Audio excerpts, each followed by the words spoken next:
Good morning all dear my students, and today we discuss chapter number 14 of class 7 present continuous tense है। देखिए ये show क्या करता है, ये आपका क्लास 7 चैप्टर 14 इंग्लिश ग्रामर, इसको इरेज कर देते हैं ताकि लिखने का स्पेस बाकी है।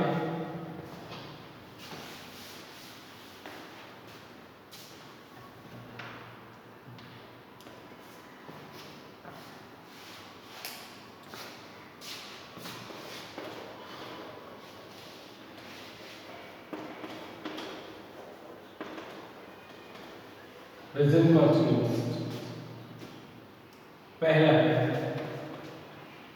सो an action talking place at the time of speaking already, वो एक्शन शो करना एंड जो टेकिंग प्लेस जो उस वक्त होता रहता है, चाहे वो बोला जा रहा हो चाहे लिखा जा रहा हो।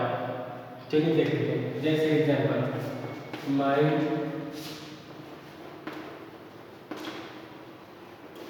Friend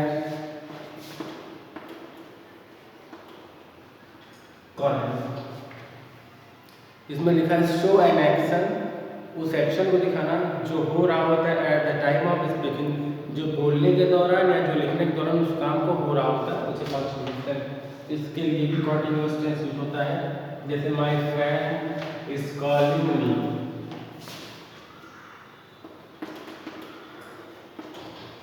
my friend is calling me, यानी उस वक्त जो मेरी फ्रेंड बुलाने का काम कर रही थी, वो जो बोल रही थी वो कॉन्टिन्यूअस टेंस में था, इसीलिए हम लोगों ने यहाँ पे आईएनजी लगाया है। और दूसरी चीज़ जैसे मैंने बताया था ना कि वर्ब का जो फॉर्म कितना इंपॉर्टेंस होता है, जिसमें माय फ्रेंड है इसके बाद यहाँ पे कॉलिंग है, तो हम आपको बताना चाहते हैं कभी फर्स्ट फॉर्म कभी सेकंड कभी थर्ड कभी आईएनजी फॉर्म लगता है, तो वो आपको पता होना चाहिए। जैसे the train is running late,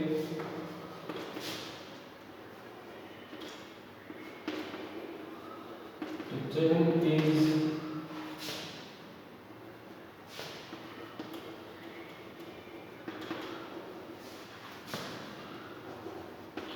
तो ट्रेन इज रनिंग लेट हो गया, ठीक है। The childrens are playing in the park, बच्चे पार्क में खेल रहे हैं। दूसरा आ जाए to express action that might not be actually happen at the time of speaking, बोलने या लिखने के बाद जो वाकई उस वक्त वो काम नहीं हो रहा होता है, जो एक्सप्रेस करता है, जैसे you are wasting your time, उस वक्त तो रियल में नहीं हो रहा होता, लेकिन जैसे आप मुझसे मिले बोले बेटा you are wasting your time, अपना वक्त बर्बाद कर, लेकिन जो इस वक्त मैं उनसे बात ही कर रहा हूँ, लेकिन रियल में जो वो नहीं होता है, मतलब वो पूरा का पूरा 2-4 साल 5 साल का जो पूरा सिनेरियो निकालते हैं, पूरा उसका समरी निकालते हैं, उनको लगता है कि बच्चे ने ज़्यादा वक्त बर्बाद किया है ज़्यादा वक्त यूज करने के बजाय, इसीलिए कुछ सेंस में बोल दिया जाता है कि बेटा you are wasting your time. तो इसीलिए बोला गया express an action that might not be actually happening, जो माइट जो शायद हो नहीं रहा होता है उस दौरान, जिस दौरान बोला जा रहा होता है लिखा जा रहा होता है। तो एग्जांपल देख लेते हैं।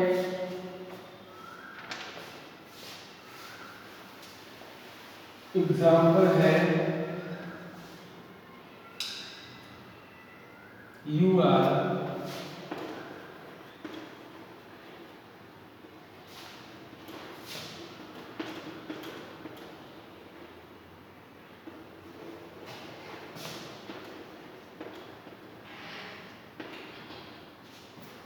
You are wasting your time, आप अपना वक्त बर्बाद कर रहे हैं। I am preparing for my examination, I am preparing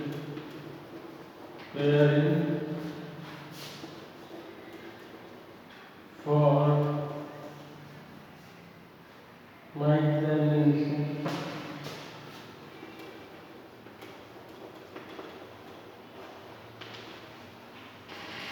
from my examination. तो यहाँ पे आपको प्रेजेंट कंटिन्यूअस देखने को मिल रहा है। अब आप तीसरे पॉइंट पे आते हैं, एक्सप्रेस एन एक्शन, वो एक्शन शो करता है that will happen in near future, जो भविष्य में बहुत जल्द होने वाला, बहुत जल्द होने वाला, बस ज़्यादा दिन की बात नहीं है। उस सेंस में भी हम कंटिन्यूअस का शो करते हैं, देख लीजिए कंटिन्यूअस का यूज करते हैं, जैसे थर्ड वाला they they are leaving for Mumbai.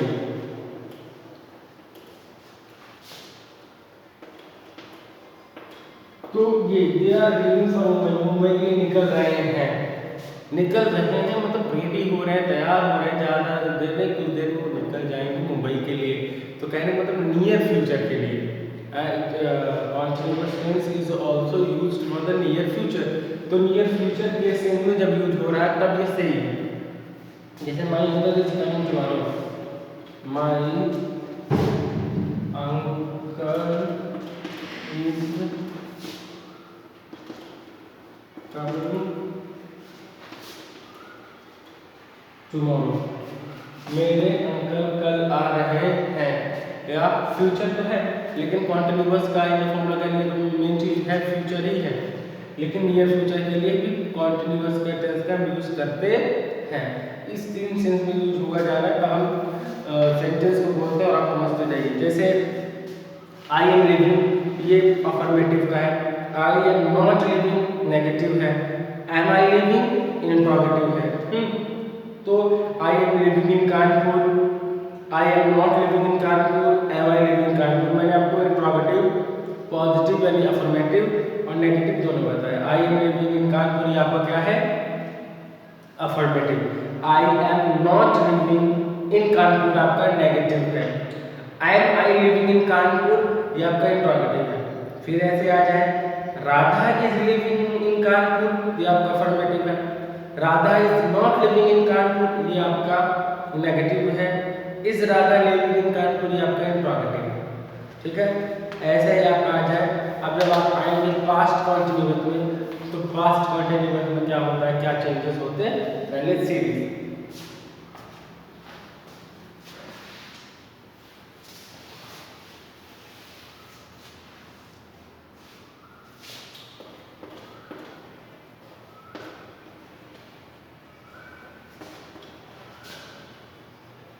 Past continuous में अभी वहां था my friend is calling you, अब यहां लिखा है माय फ्रेंड वाज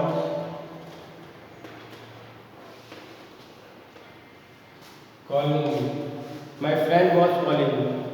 तो my friend was calling me, मेरा फ्रेंड मुझे बुला रहा था।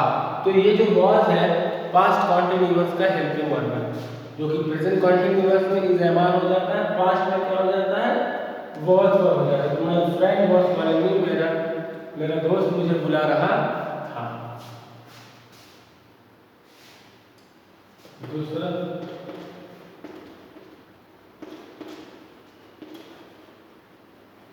yesterday the rain was running late, the train was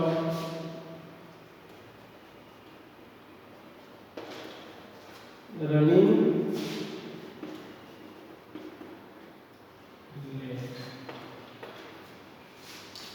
तो ट्रेन कैसे चले, ट्रेन लेट चल रही है, ये हम कह सकते हैं। ट्रेन क्या चल रही है, लेट चल रही है। तो आप यहाँ पे देखें कि यहाँ पे केवल आपको टेंस का डिफरेंस समझ में आएगा, बस केवल टेंस का डिफरेंस। प्रेजेंट कॉन्टिन्यूअस में क्या हुआ करता था, वही आई की फॉर्म लगता था, सब कुछ लगता था, हेल्पिंग वर्ब चाहिए था, is am are was is am are था। पास्ट कॉन्टिन्यूअस में आए वाज वर्ब चलने लगा ना, वर्ब आईएनजी था, सब्जेक्ट सिंगुलर प्लूरल के साथ वाज वर्ब का यूज होता है, सिंगुलर के साथ वाज का यूज होता है, प्लूरल के साथ वर्ब का यूज होता है। लेकिन एक्सेप्शन ये है कि आई के साथ भी वाज का यूज होता है। अगर हम प्रेजेंट कॉन्टिन्यूअस की बात करें तो सिंगुलर के साथ यूज होता है, एम आई के साथ यूज होता है, आर प्लूरल प्रोनाउन के साथ यूज होता है या नाउन के साथ। अब हम फ्यूचर कॉन्टिन्यूअस की बात कर लेते हैं। फ्यूचर कॉन्टिन्यूअस में क्या होता है,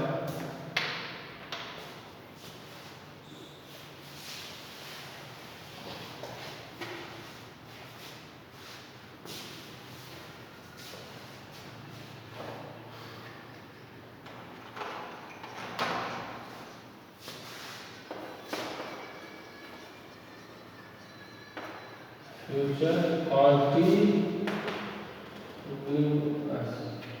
फ्यूचर कंटिन्यूअस में क्या होता है? To express an action that will happen at some time in future, कुछ समय में फ्यूचर में होगा, तो सेम फ्यूचर। जैसे माय फ्रेंड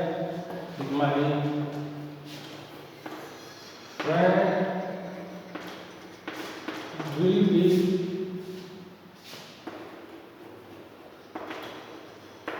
मेरी फ्रेंड मुझे बुला रही होगी, मतलब they can express an action that will happen, जो होगा at some time in future, कुछ समय में। तो मेरी फ्रेंड मुझे बुला रही होगी, देखिए यहाँ पर भी हेल्पिंग वर्ब बदल गया है, लेकिन वर्ब के जो फॉर्म है वो नहीं बदल, क्योंकि कॉन्टिन्यूअस में आईएनजी ही फॉर्म लगता है। आपको टेंथ के हिसाब से मैंने आपको बहुत पहले बताया था कि आपको ऑक्सिलरी वर्ब याद होनी चाहिए। अगर आपको ऑक्सिलरी वर्ब याद है और वर्ब के फॉर्म से आप हैं तो आप बहुत अच्छे से बना लेंगे, और अगर नहीं आते तो आप नहीं बना पाएंगे। इसलिए my friend will be calling me, मेरा दोस्त मुझे बुला रहा होगा। दूसरा, the train will be running late,